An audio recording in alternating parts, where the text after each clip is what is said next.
Have you ever wondered how is it that a football coach or a pundit breaks down the game so easily? In this video, I'm going to show you the five things that I look out for while analyzing a football match. By the end of this video, you'll be able to watch football like a pro.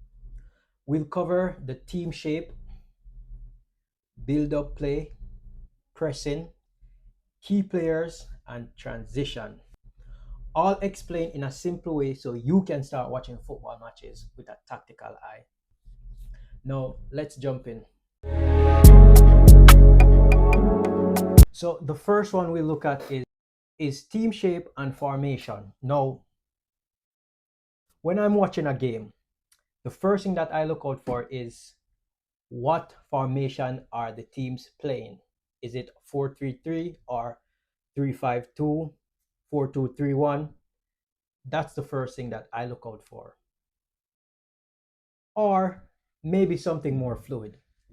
However, it's not just about the team shape and formation. Another key thing to note is what they do when in possession of the ball and what they do when not in position, out of possession of the ball, or not in or when they're not in possession of the ball.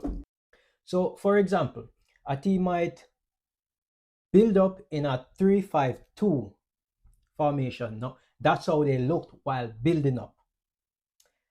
And on the flip side, while they're in defense mode, they might be in a 4-4-2 shape or block while they're defending. When you notify these little things, then you can identify how flexible the manager wants to be. Now, the second thing that I pay attention to is how the team possesses the ball from back.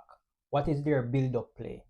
Do they pass through goalkeeper and center back and take a step-by-step progression through the into the final third with short passes, or do they just bypass the press and go long with a lot of long balls going really direct most of the time?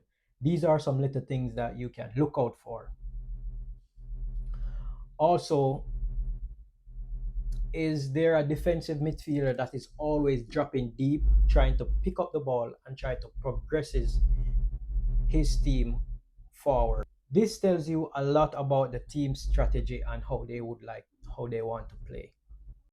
Ultimately progressing up the pitch.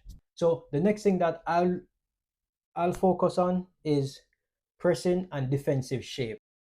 For example, who starts the press? So, question to ask yourself when you start focusing on pressing and defensive shape is who triggers the press or who starts the press?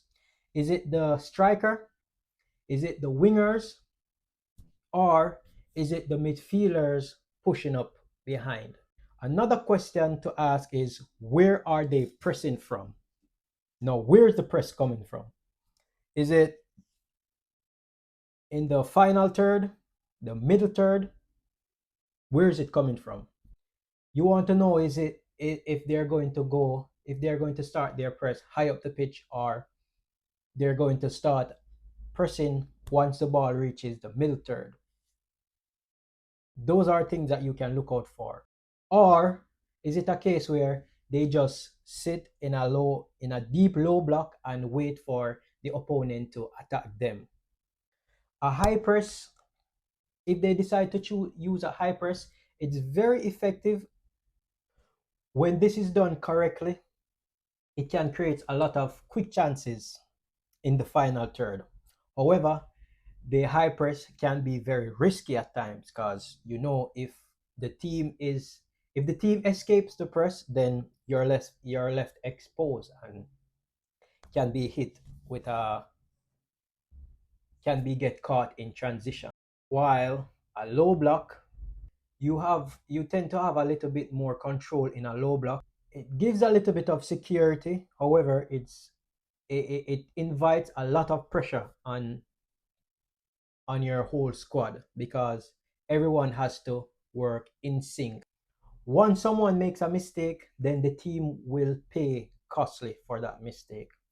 It can be a chain effect or a ripple effect into the whole squad if one person mess up in this defensive.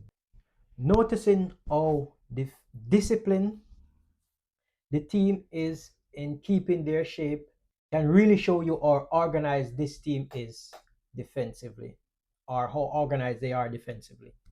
The fourth thing that I look out for is the influence of a key player. What is the role of this key player in this team while you're analyzing the game? Every team tends to have one or two go-to players. We call them go-to players because these players, whenever they get on the ball, they can get their team to tick. They can create danger. They can create the heartbeat of the game. So the game essentially plays through them, or you can watch them and see the game, if that makes sense.